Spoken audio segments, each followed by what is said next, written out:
पापियों को पाप से है तार की। गुरु भागवत भगवान की जय।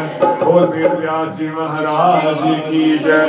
जय जय श्री राधे, जय जय श्री राधे, जय जय श्री राधे। अनुष्ठान जो है सकाम है।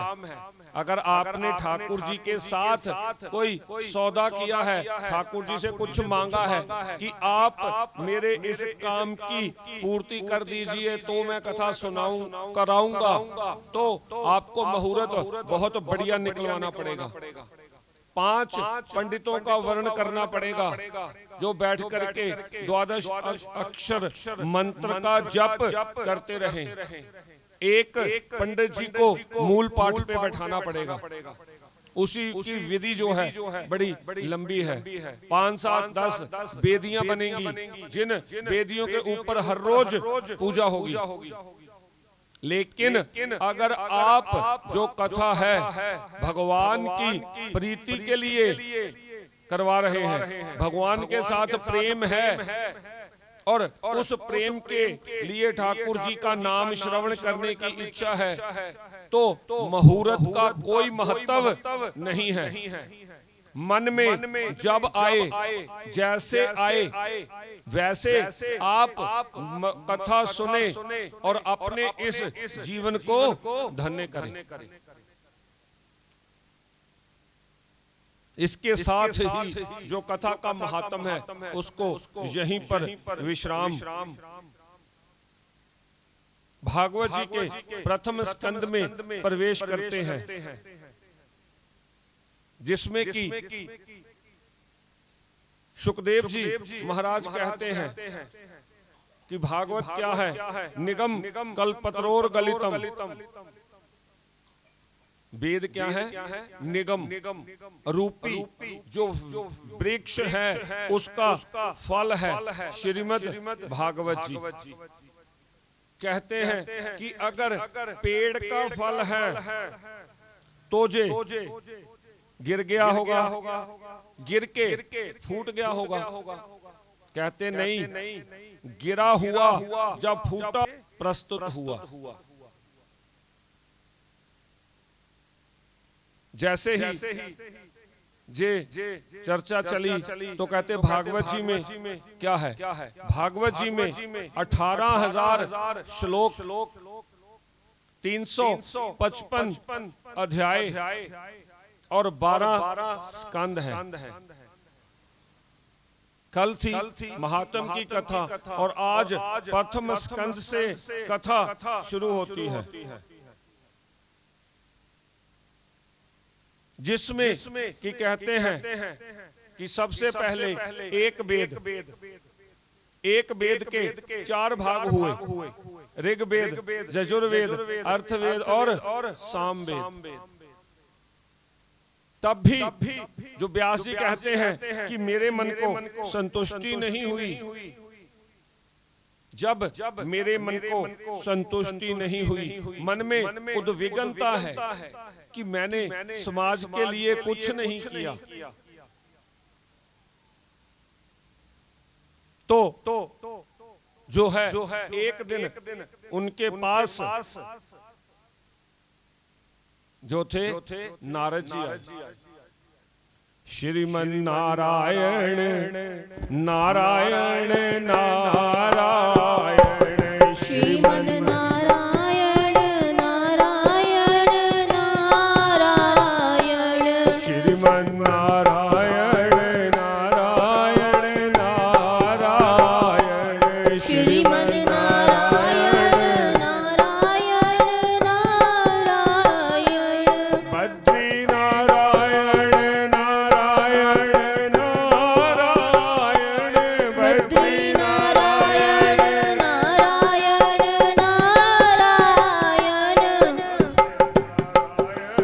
नारायण नारायण, सत्य नारायण नारायण नारायण, श्रीमन नारायण नारायण नारायण, श्रीमन नारायण नारायण नारायण, बद्री नारायण नारायण नारायण, बद्री नारायण नारायण नारायण, श्रीमन नारायण नारायण नारायण, श्रीमन नारायण नारायण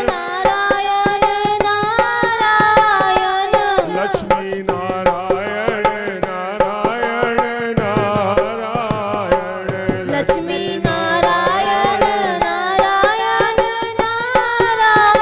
नारायण, बद्री नारायण नारायण नारायण, बद्री नारायण नारायण नारायण, श्रीमन नारायण नारायण नारायण, श्रीमन नारायण नारायण नारायण, लक्ष्मी नारायण नारायण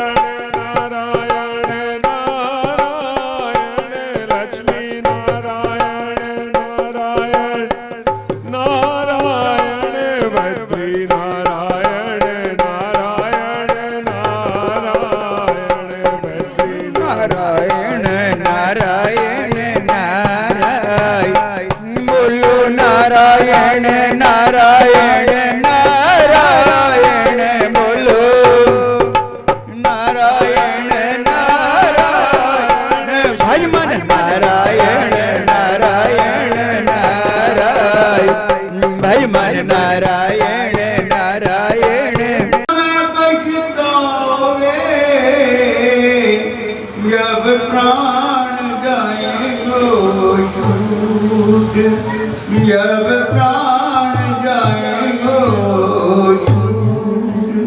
बोलिए सतगुरुदेव भगवान की जय। बोलिए सच्चिदानंद महाराज की जय। राम राम बोलो वेला होया सत्संग का।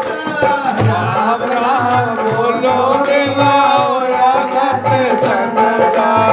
राम राम बोलो वेला होया सत्संग का। राम राम बोलो वेला होया सत्संग का। राधे राम बोलो वेला होया सत्संग का। राधे राम बोलो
होया सत्संग दा बाबा सबके मनानु बैठा रंग दा मेरा भागवत दा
प्यारे लो मेरा भागवत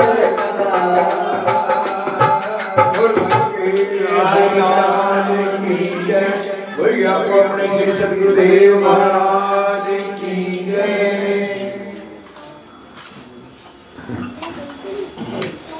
बोल भर के बिहारी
संकल्प यही है कि लेना देना कुछ नहीं है, क्योंकि जो लेना देना है वो फिर व्यापार है, वहां प्यार नहीं है।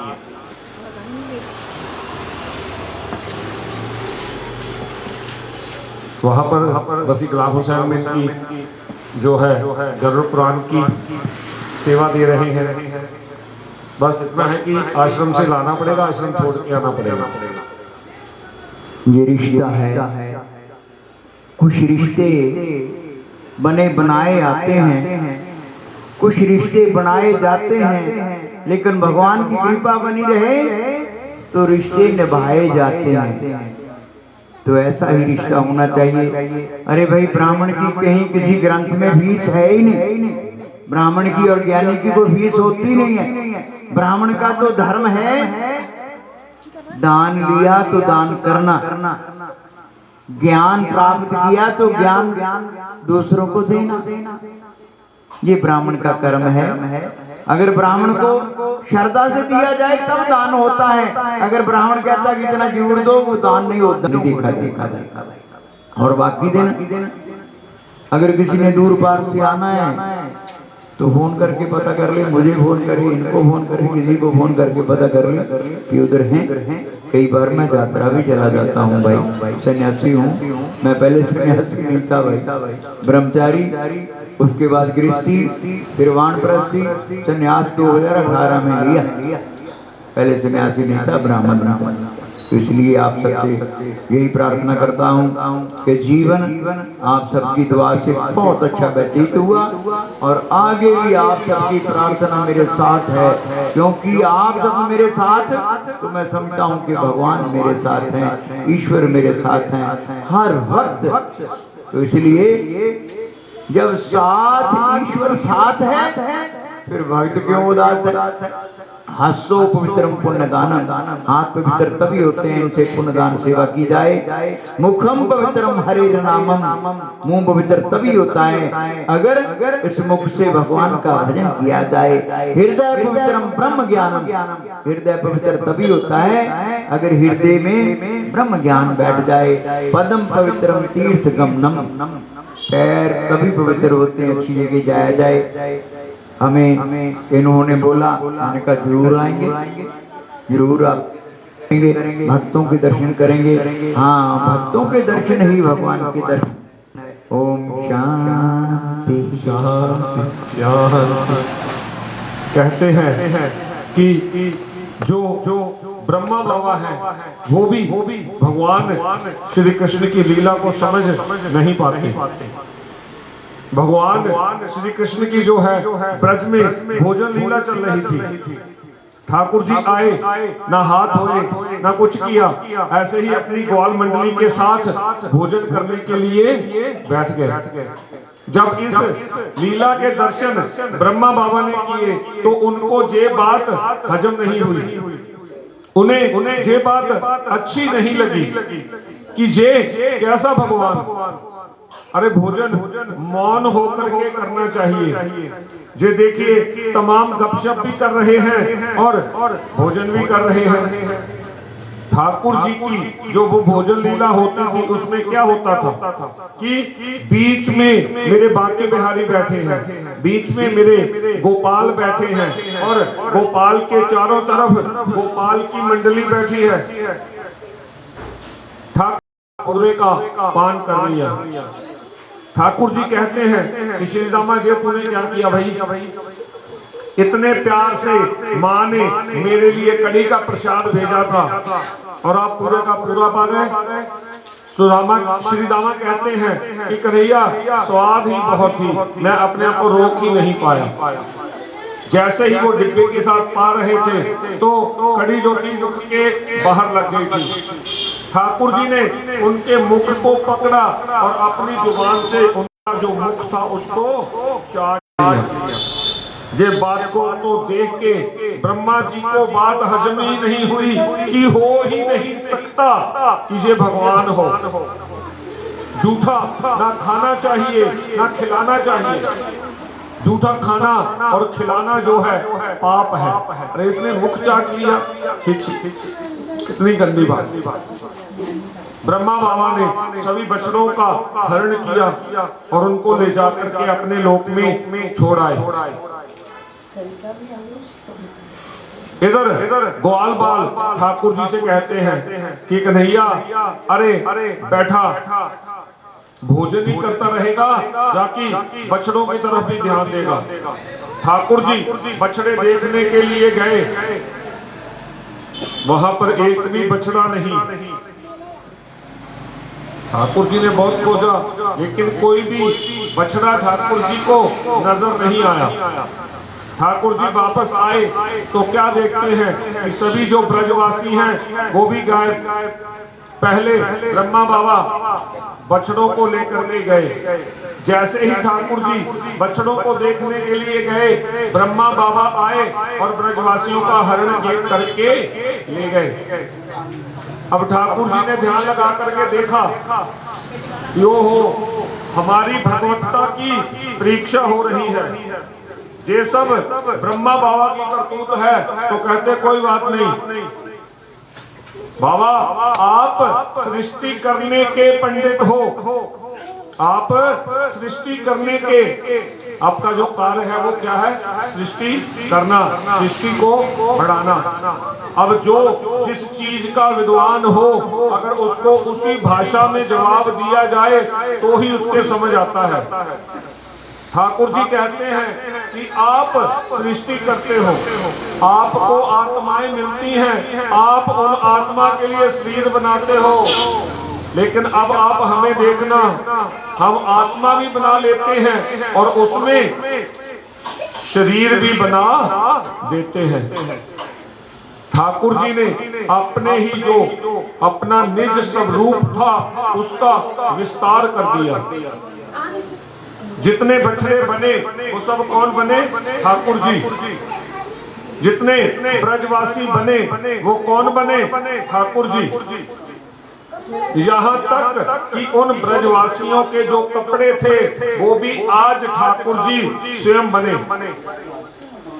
अब घर से जो लकुटिया लाए थे वो लकुटिया भी ठाकुर जी स्वयं बने। जब इतना कुछ बनाया, ठाकुर जी ने यहाँ तक ध्यान रखा कि जैसा उनका स्वभाव था बिल्कुल वैसा ही स्वभाव तैयार किया कि कोई ये ना कहे कि पहले तो हमारा बच्चा बहुत शांत था, आजकल तो ये बहुत उदंड हो गया है। अंत तो गत्वा ठाकुर जी ने अपने शरीर का विस्तार कर दिया। भगवान जब भी इस धराधाम पर आते हैं तो अपना परिकर साथ लेकर के आते हैं। जैसे हम वृंदावन से रासलीला बुलाते हैं ना, तो जैसे ही वो रासलीला आती है तो क्या होता है कि उस मंडल के 20-25 लोग जो हैं वो साथ में आते हैं और उन्हीं में से स्वामी जी जिसको जैसा चाहते हैं वैसा स्वरूप दे देते हैं। वो ही जो है मित्र बन जाते हैं, वो ही शत्रु बन जाते हैं। जैसे ही पर्दा उठता है सबको अलग अलग जो है रोल मिल जाते हैं।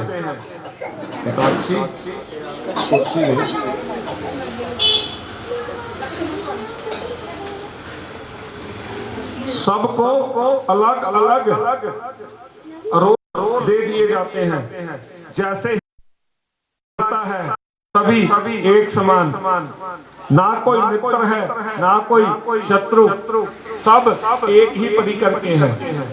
उसी प्रकार जब ठाकुर जी इस धराधाम पर आते हैं तो अपने ही द्वारपालों को अपना शत्रु बना करके भेज देते हैं। हम जो इतने सारे राक्षस देखते हैं ये कौन थे? ठाकुर जी के ही पार्षद जय और विजय नाम के ठाकुर जी के 2 पार्षद थे। एक बार सनक सनंदन सनातन और सनत कुमार जो थे वो ठाकुर जी के दर्शन के लिए गए। ठाकुर जी अंदर लीला में थे तो जय विजय ने इनका रास्ता रोक दिया। जैसे ही रास्ता रोका इनको गुस्सा आ गया। इन्होंने शाप दिया कि जाओ 3 जन्म के लिए राक्षस हो जाओ। वो ही जय विजय जो थे एक जन्म में हिरणाक्ष और हिरणाक्षकू बने, वो ही एक जन्म में रावण और कुंभकर्ण बने। 3 जन्मों के लिए राक्षस होने का इनको श्राप दे दिया। ठाकुर जी ने देखा कि गेट पर कोई खटपट हो रही है। जैसे ही ठाकुर जी गेट पे आए तो ठाकुर जी ने पहले जो था सनक सनंदन सनातन सनत कुमार को प्रणाम किया। ठाकुर जी के चरणों में चढ़ी हुई दिव्य मंजरी तुलसी की सुगंध जब इन सनक सनंदन सनातन सनत कुमार को मिली तो इनका जो गुस्सा था वो एकदम शांत हो गया। ठाकुर जी बड़ाई तो कर रहे हैं जय विजय की, लेकिन जो मान सम्मान है वो किनको दे रहे हैं? सनकादिकों को। ठाकुर जी कहते हैं कि आपने बहुत बढ़िया किया जो आपने इनको श्राप दिया। मैं तो कहता हूं कि जो नौकर का अपराध है वो मालिक का अपराध ही मानना चाहिए। आपने इनको तो शाप दिया ही दिया, आप मुझे भी शाप दो। उदाहरण के लिए जैसे हम अपने घर में कोई कुत्ता पालते हैं, हमारा कुत्ता गली मोहल्ले में या पड़ोस में जाकर के उत्पात करे तो उसको जितनी गालियां पड़ेंगी सो पड़ेंगी ही। गालियां हमें भी पड़ने वाली हैं क्योंकि वो कुत्ता कौन है? हमारा पालतू है। इसीलिए ठाकुर जी कहते हैं कि आपने बहुत अच्छा किया, इनको श्राप दिया। मैं तो कहता हूं आप मुझे भी दंड दो। ये है भगवान की लीला। व्यास जी कहते हैं कि पिबत रस मालयम मोहर महु रसिका भुवि भावुका, कि आओ आओ रसिक और भावुक जनों आओ और भागवत जी का जो रस है इसका पान करो। किसी ने पूछा कि महाराज ये भागवत अगर फल है तो इसको पिया कैसे जा सकता है? फल तो जहाँ खाया जाता है, जहाँ चूसा जाता है, पीने वाला फल तो हमने आज तक नहीं देखा।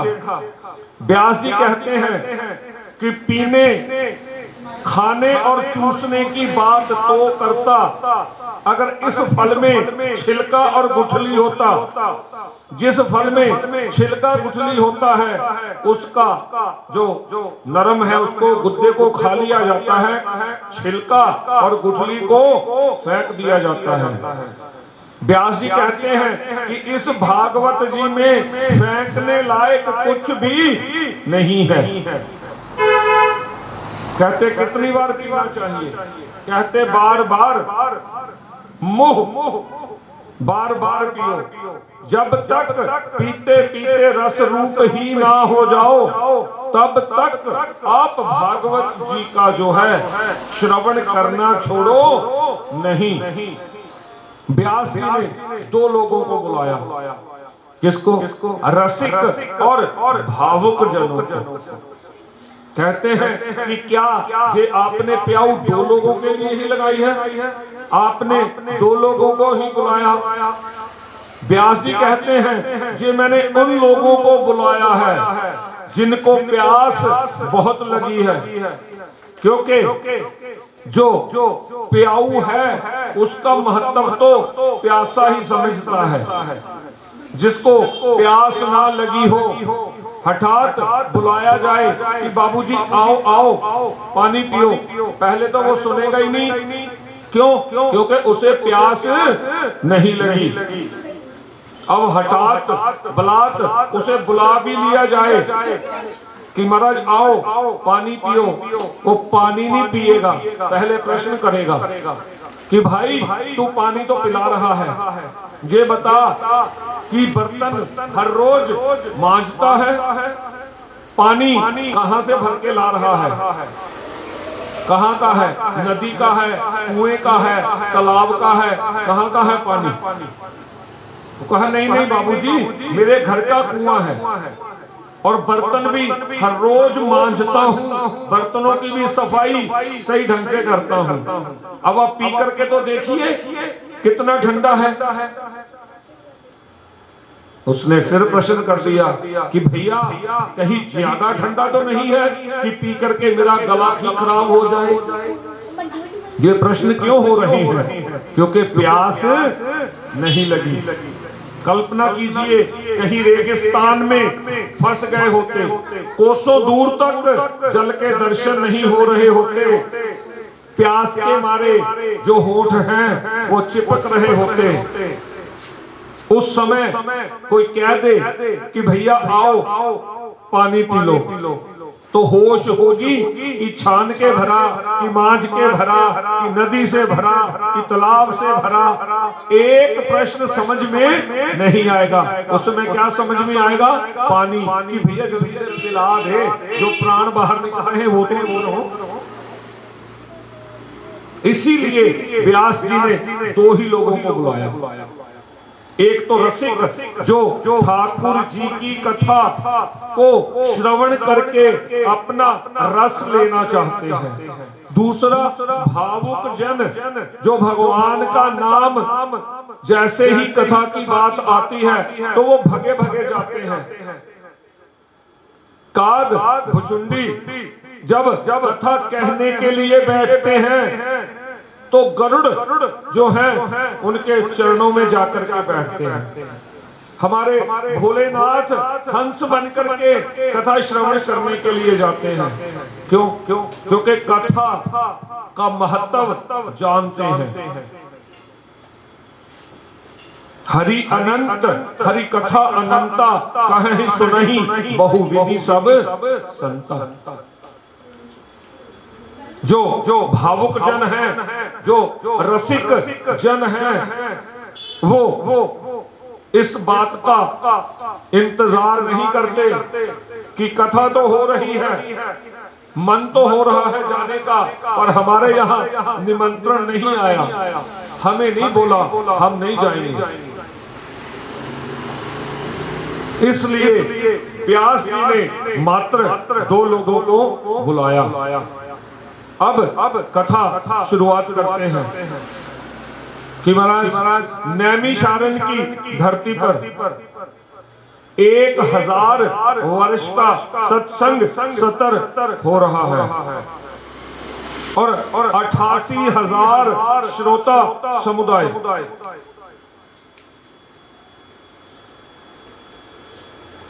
मन में शक होता है कि नैमिषारण्य की धरती, आप सब नैमिषारण्य हुए होंगे, कौन कौन हुआ है नैमिषारण्य? नैमिषारण्य का पहले नाम किसने सुना हुआ है? नाम भी नहीं सुना। सत्यनारायण की कथा किस किसने सुनी है?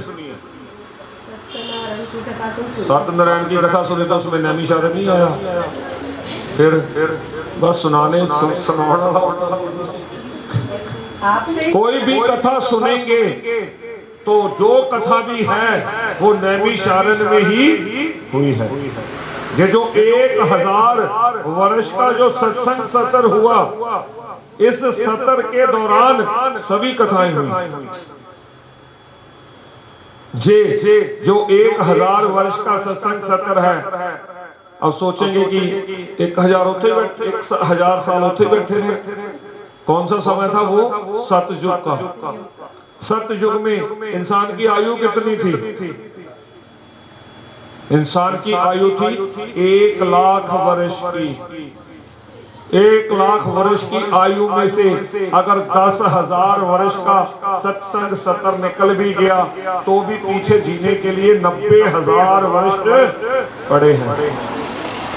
सतयुग के बाद आया त्रेता, 1 जीरो हट गई और आयु कितनी बची? 10,000 वर्ष। उसके बाद आया द्वापर, 1 जीरो और हट गई, आयु कितनी बची? 1000 वर्ष की। उसके बाद आया कलयुग, 1 जीरो फिर हट गई, आयु कितनी बची? 100 वर्ष की। कलयुग की जो सही आयु है वो कितनी है? 100 वर्ष की। और आयु कितनी रह गई? 40, 45, 50, 55, 65।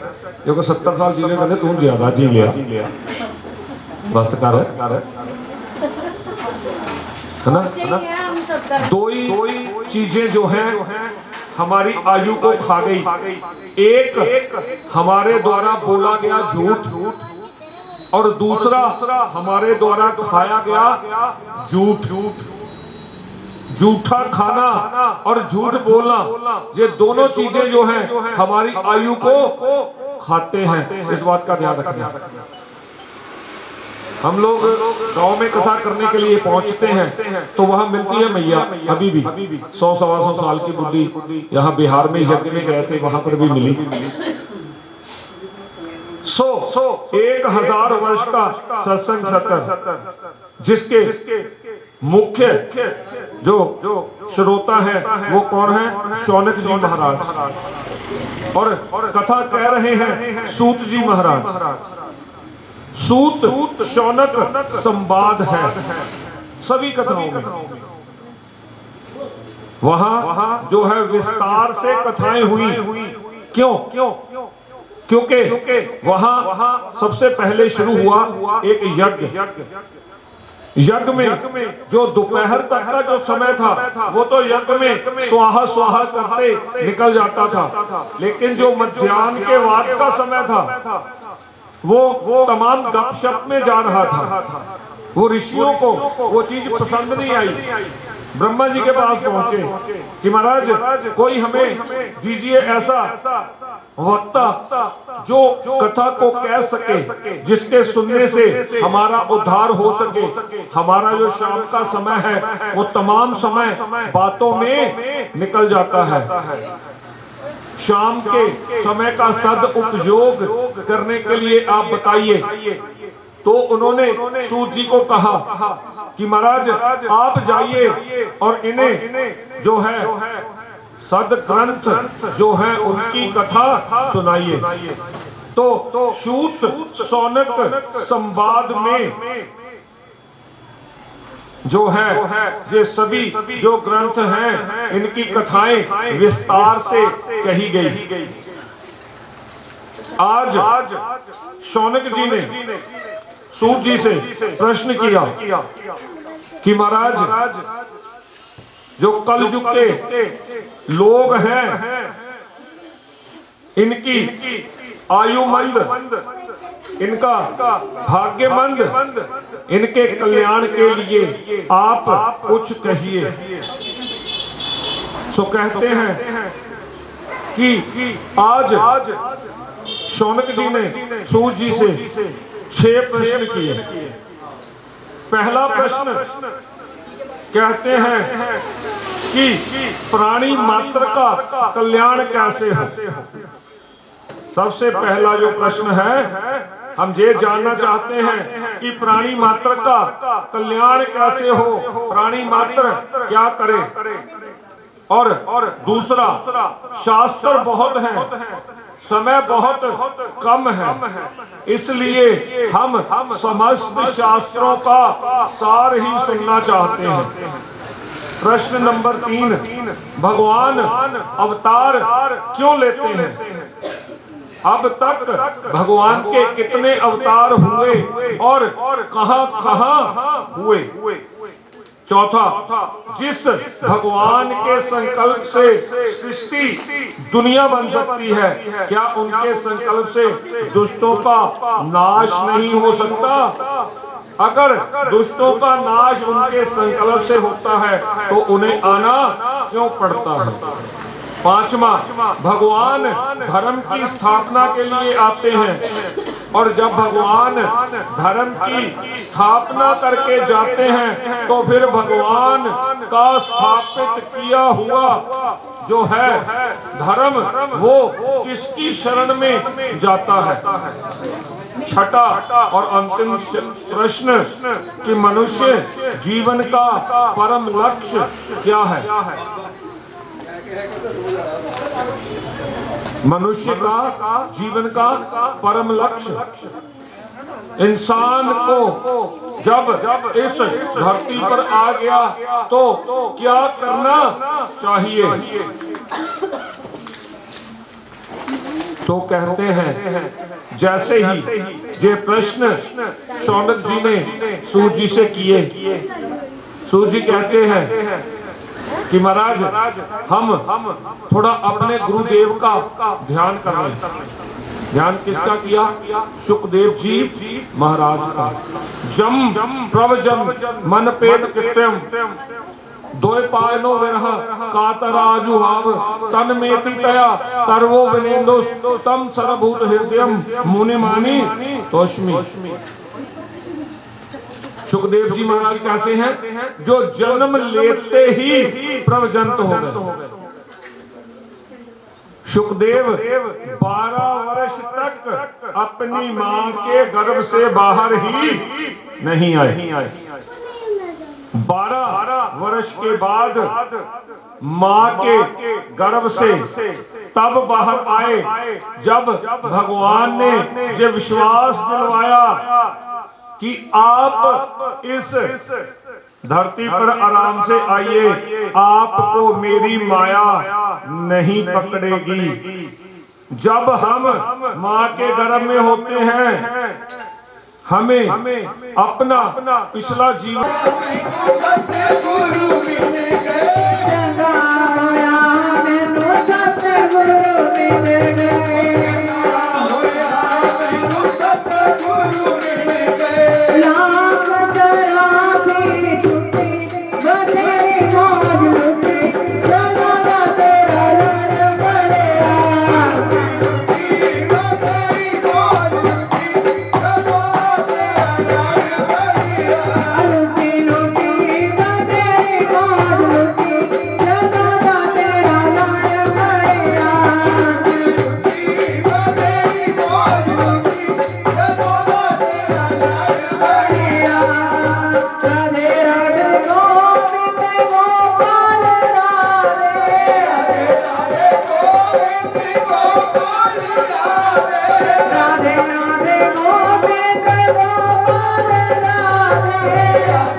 भागवत कथा श्रवण करो।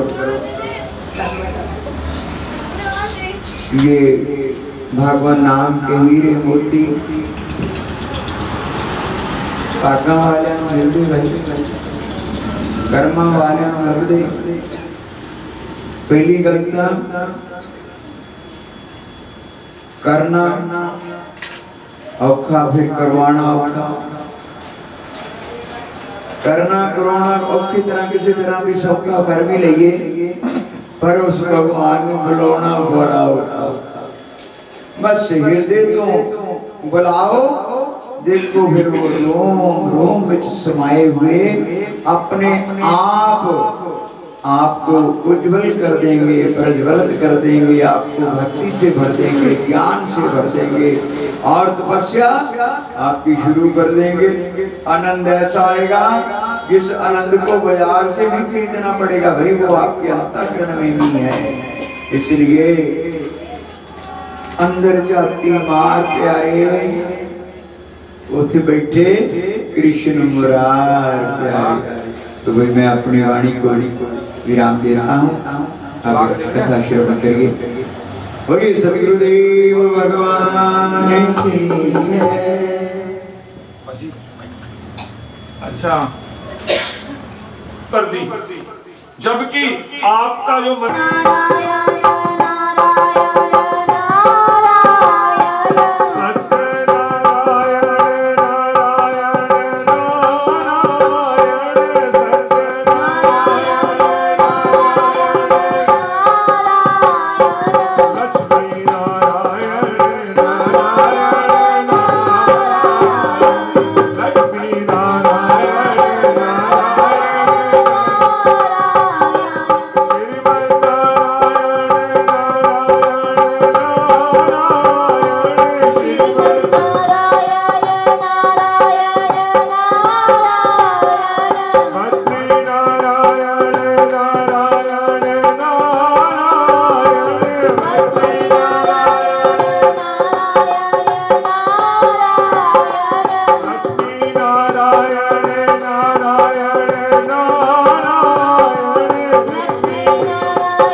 नारायण नारायण जो नारद जी थे, नारायण नाम का जप करते हुए वहां से चले गए और व्यास जी ने तुरंत अपनी गलती को महसूस किया।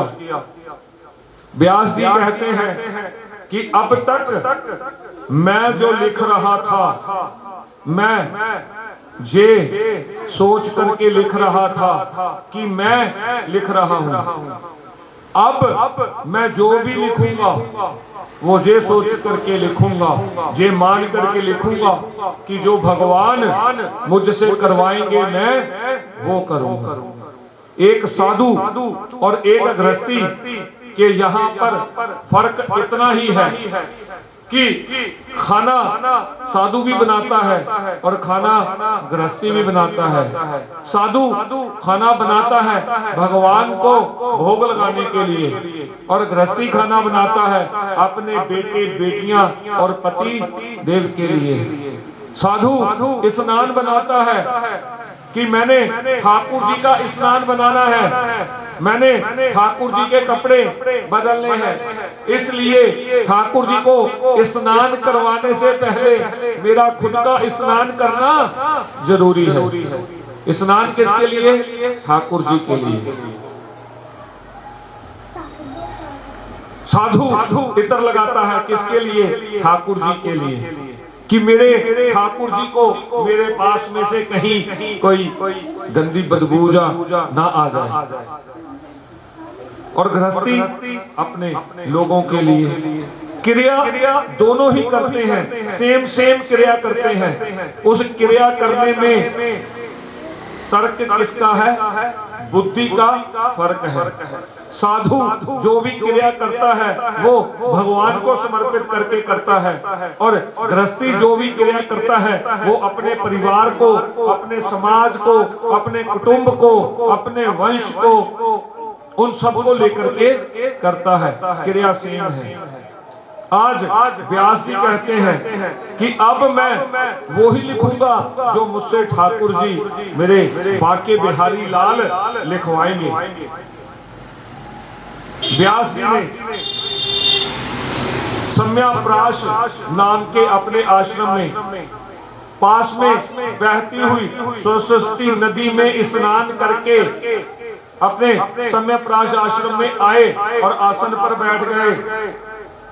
आसन में बैठ करके गणेश भगवान को याद किया। गणेश भगवान आए, गणेश भगवान लिखते गए और व्यास जी लिखवाते गए। एक 18,000 श्लोक की संहिता तैयार हो गई। अब संहिता तो तैयार हो गई। अब व्यास जी मन में सोचते हैं कि ये परमहंसों का ग्रंथ है, तो सबसे पहले इसका जो सुनाना है, किसको सुनाया जाए? किसी परम हंस को, जिसके मन में किसी भी प्रकार की कोई गांठ ना लगी हुई हो। ध्यान में आया कौन? अपना बेटा सुखदेव जी महाराज, जो जन्म लेते ही प्रवजंत हो गए थे। जैसे ही जन्म लिया तुरंत जंगल की ओर चल दिए। पीछे पीछे व्यास जी भागे जा रहे हैं। व्यास जी आवाज लगाते हैं बेटा, तो जंगल के जो पेड़ हैं उनसे प्रतिध्वनि आती है बेटा।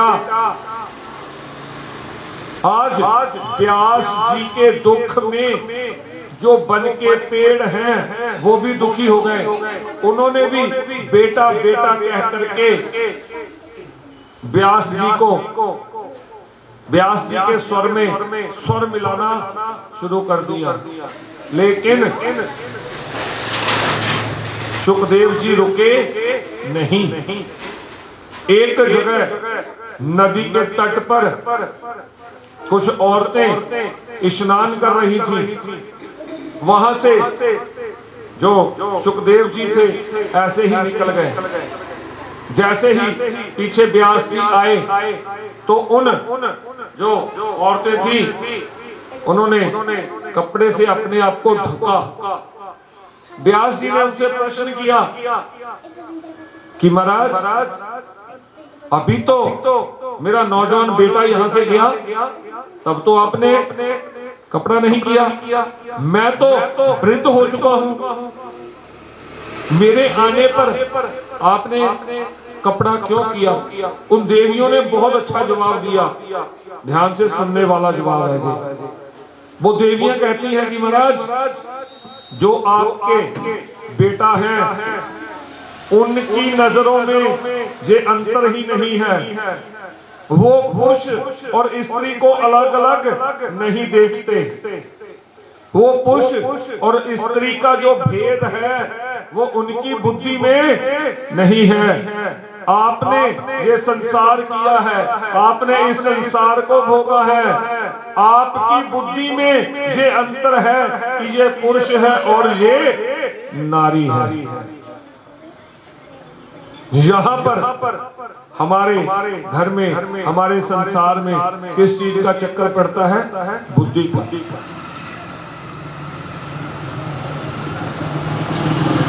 वही बुद्धि होती है। वही दो भाई होते हैं जिनमें बचपन से जवानी तक कभी झगड़ा नहीं होता, एक दूसरे पर जान देते हैं। जैसे ही शादी होती है फिर एक दूसरे की जान लेने को तैयार हो जाते हैं। क्यों? क्योंकि जो आती है वो बहन जी समझा देती है कि तेरे भाई से बड़ा तो कोई तेरा दुश्मन ही नहीं है, तेरा दुश्मन तो तेरा भाई ही है। अंत तो गत्वा, उन देवियों ने जब जवाब दिया तो व्यास जी के मन में बहुत गलानी हुई। आज अपना बेटा वो याद आया व्यास जी को, लेकिन ध्यान में आया कि वो पता नहीं वो तो कहां निर्गुण की सत्ता में मन लगाए बैठा होगा। क्योंकि भगवान के 3 स्वरूप हैं। पहला स्वरूप है निर्गुण निराकार, दूजा है सगुण और निराकार, और तीसरा है सगुण और साकार। पहला स्वरूप निर्गुण और निराकार, मिसाल से समझिए जैसे किसी बिजली पहले व्याप्त थी, आकाश में कभी कभी चमकती थी, तो हम क्या कहते हैं? बिजली चमकी। कहाँ है, कैसी है, हमारी पकड़ में नहीं आई। वो जो है वो भगवान का जो स्वरूप है, वो कौन सा स्वरूप है? निर्गुण निराकार, जो कि जोगी लोग समाधि में बैठते हैं और निर्गुण निराकार का चिंतन करते हैं। वही बिजली जब वैज्ञानिकों ने यांत्रिक पद्धति के द्वारा तैयार कर दी कि जनरेटर स्टार्ट किया और उसे हाथ लगाओ, क्या होगा? करंट पड़ेगा। वो क्या है? सगुण और निराकार। गुण आ गया उसमें, लेकिन अभी आकार नहीं आया। सगुण तो है लेकिन आकार नहीं है। वही बिजली जब बल्ब के साथ जोड़ दी, पंखे के साथ जोड़ दी, हीटर के साथ जोड़ दी, बल्ब के साथ जब उसे जोड़ा तो उसने प्रकाश देना शुरू किया, हीटर के साथ जोड़ा तो उसने गर्मी देनी शुरू की, और जब एसी के साथ जोड़ा तो उसी बिजली ने हमें ठंडक देनी शुरू कर दी। बिजली तो वो एक ही है। वो बिजली क्या है? सगुण भी है और साकार भी है। अब उसे हाथ लगाने की जरूरत नहीं है, अब उसे छू के देखने की जरूरत नहीं है। अब बटन दबाओ तो पता चल जाएगा कि बिजली आ गई। जैसे कि एक आटा किस काम में आता है? हमारा पेट भरने के। अब उसमें आटे के पेट भरने के अलग अलग तरीके। एक को रोटी पसंद है, एक को पूरी पसंद है, एक को पराठा पसंद है, और उसमें भी आगे भेद। पराठे भी कई तरह के, आलू दे, गोभी दे, पालक दे। पूरियां भी कई तरह की, हरियां, पीलियां, नीलियां हमारे यहाँ वृंदावन में बनती हैं, और रंग डाल के जैसी भी पूरी तैयार कर देते हैं। लक्ष्य क्या है? भरना क्या है? पेट। उसी तरह जे भगवान क्या है? एक। अब उसको राम के रूप में मानो, उसको कृष्ण के रूप में माने, उसको भोलेनाथ के रूप में मानो, और उसके बाद यहाँ आपकी श्रद्धा हो वहां मानो। धरती के ऊपर बैठो को ना मानो, तो फिर आपकी जो है श्रद्धा कुछ धरती के नीचे बैठे हैं उनके प्रति भी है। अब उस चक्कर में हमें नहीं पड़ना कि आपकी श्रद्धा कहाँ पर है। वो सभी क्या है? भगवान के ही स्वरूप। अंत तो गत्वा, कहते हैं कि वो तो पता नहीं कहां निर्गुण ब्रह्म की सत्ता में मन लगाए बैठा होगा। क्या किया जाए? व्यास जी ने अपने 2-4 चेलों को बुलाया और उन्हें 2-2, 4-4 जो थे भागवत जी के श्लोक जो थे याद करवा दिए कि जाओ इन श्लोकों को यहाँ तहां गाते घूमो। यहाँ पर भी मेरा बेटा मिल गया, आप उसको बस मेरे पास ले आना। एक जगह सुखदेव भगवान तो समाधि में बैठे थे, वही चेला आया और उसने श्लोक गुनगुनाया कि वरहा पीड़म नटवर वपुः करणीयो कर्णिकारम विप्रदवासा कनक कपिशम बैजयंती च मालान रंध्रार वेणुर अधर सुध्या पूर्यन गोप वृंदे वृंदावण्यम स्वपद रमणम प्रविष्ट गीत कीर्ति। इसका अर्थ आप सबको आता ही होगा, नहीं आता? सो कहने का क्या है? बरहा पीडम नटवर वपु, क्या है कि जो बांके बिहारी जो हैं वो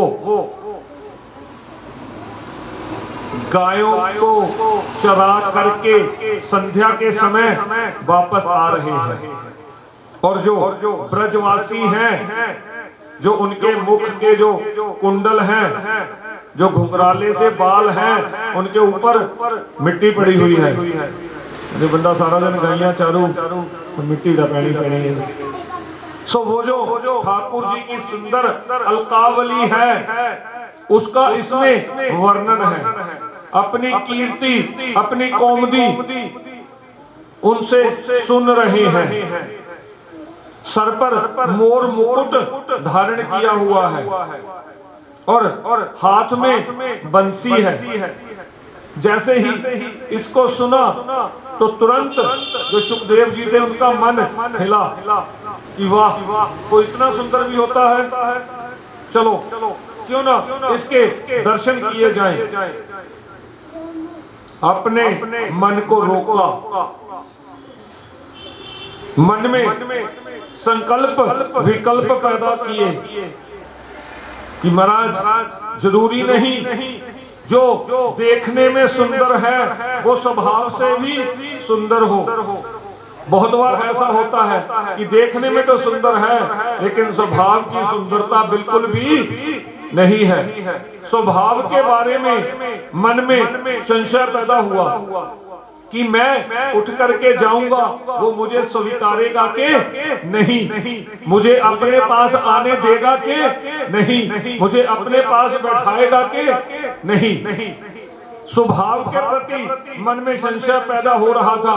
तब तक उस जो चेला था उसने दूसरा श्लोक गुनगुना दिया, अहो वकीयम स्तन काल कूटम जिघांसया तया जयदाप्त साध्वी लेविम गतिम धातुर चित्तात तोन्यम कंबा दयालुम शरणम ब्रजेम।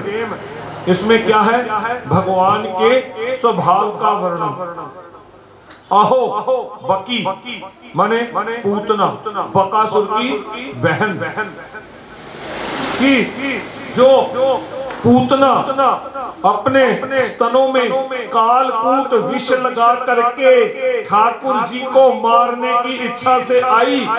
अरे वारे प्यारे, उसकी सब बुराइयों पर पर्दा डालते हुए ठाकुर जी कहते हैं, अरे बुरी भली जैसी भी सही, काम तो इसने मैया यशोदा वाला किया है।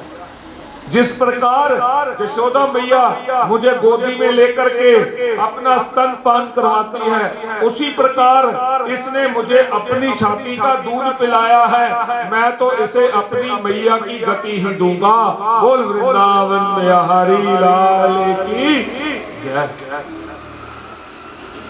अब देखिए, जो पूतना जैसी राक्षसी में दुर्गुण नहीं देख पाया, वो क्या हम भक्तों के दुर्गुण देखेगा? कभी भी नहीं, कभी भी नहीं, किसी सूरत में नहीं। मेरे ठाकुर तो हमेशा खड़े रहते हैं कि अरे आप आओ तो सही, लेकिन हम इतने व्यस्त हैं कि हमारे पास टाइम ही नहीं है। ठाकुर जी तुसी आ जाओ, कितने साढ़े को कितने बेड़े, हाँ तुसी गेड़ी मार जाए, अही कर ही होने हैं तो मर्जी आ जाइए। सो अंत तो गत्वा, जैसे ही ये श्लोक सुना अब सुखदेव जी से रोका नहीं गया कि कोई इतना सुंदर, इतना प्यारा और स्वभाव से भी इतना बढ़िया उठ के भाग आए, उस निर्गुण की सत्ता से अपने मन को हटा दिया और सगुण साकार की तरफ भाग दिए। आके कहते हैं भैया 2-4 श्लोक और गुनगुनाना जरा। ये जो आपने 2 श्लोक गुनगुनाए, इनसे जो मेरा मन था उसमें एक तरंग पैदा हो गई है। अरे भाई आप भी कोई और 2 श्लोक गुनगुना दो ना। जैसे ही ये बात बोली, तुरंत जो चेला था वो कहता है कि महाराज हमें तो 2 ही आते थे, ये दोनों हमने आपको सुना दिए। अगर ऐसे आप और श्लोक सुनना चाहते हैं तो मेरे साथ चलिए। हमारे गुरुदेव भगवान के पास ऐसे 18,000 श्लोकों की संहिता है। वो उस संहिता को किसी को समर्पण करना चाहते हैं, आप चलिए। जैसे ही सुखदेव जी को आते हुए देखा, व्यास जी से रुका नहीं गया। व्यास जी कहते हैं कि जय हो, धन्य है भगवान की महिमा। जिस बेटे के पीछे मैं बेटा बेटा करता भाग रहा था और वो बेटा मेरी बात सुन भी नहीं रहा था, आज जैसे ही मैंने भगवान की लीला का गुणगान किया और वो ही बेटा भगा हुआ मेरे घर को स्वयं आ गया। बोल वृंदावन बिहारी लाल की जय। जब तक हम इस संसार में फंसे रहेंगे तब तक हमारा कल्याण, हमारा उद्धार होने वाला नहीं है। अरे ठाकुर जी कहते हैं कि तू एक कदम मेरी तरफ को चल के तो देख। अरे सारा संसार तेरी तरफ को ना तोड़ दूं तो कहना। अरे तू मेरे ऊपर 10 रुपए खर्च करके तो देख, तेरे खजाने ना भर दूं तो कहना। आज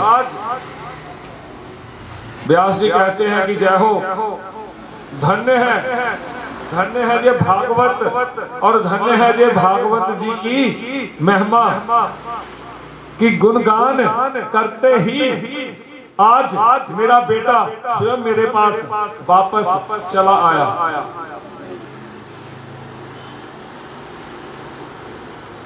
सुखदेव जी को व्यास जी ने जो भागवत थी उसका रसपान करवाया।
केशव निताय गौर हरि बोल हरि बोल हरि बोल।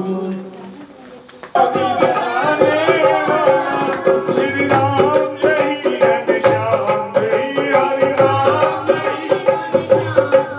जग के मंगल की आरती पापियों को पाप से है श्री भागवत भगवान की आरती पापियों को पाप से है शांति गीत पावन गुणित पापों को मिटाने वाला हरि दर्शन आने वाला ये शांति गीत पावन गुणित पापों को मिटाने वाला हरि दर्शन आने वाला ये सुख करनी ये दुख हरनी ये सुख करनी ये दुख हरनी श्री मधुसूदन की आरती पापियों को पाप से है श्री भागवत भगवान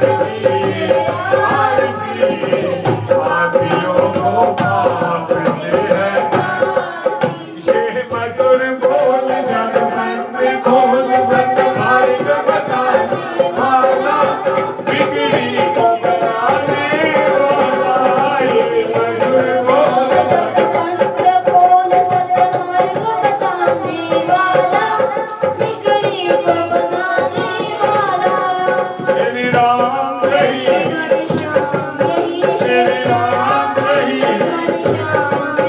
प्रभु की महिमा की आरती पापियों को पाप से है श्री भागवत भगवान की आरती पापियों को पाप से है ये अमर ग्रंथ ये मूर्ति पंथ ये पंचम वेद नव ज्योति जलाने वाला ये अमर ग्रंथ ये पंचम वेद निवाला नव ज्योति जलाने वाला हरि नाम जय हरि नाम जय हरि नाम जय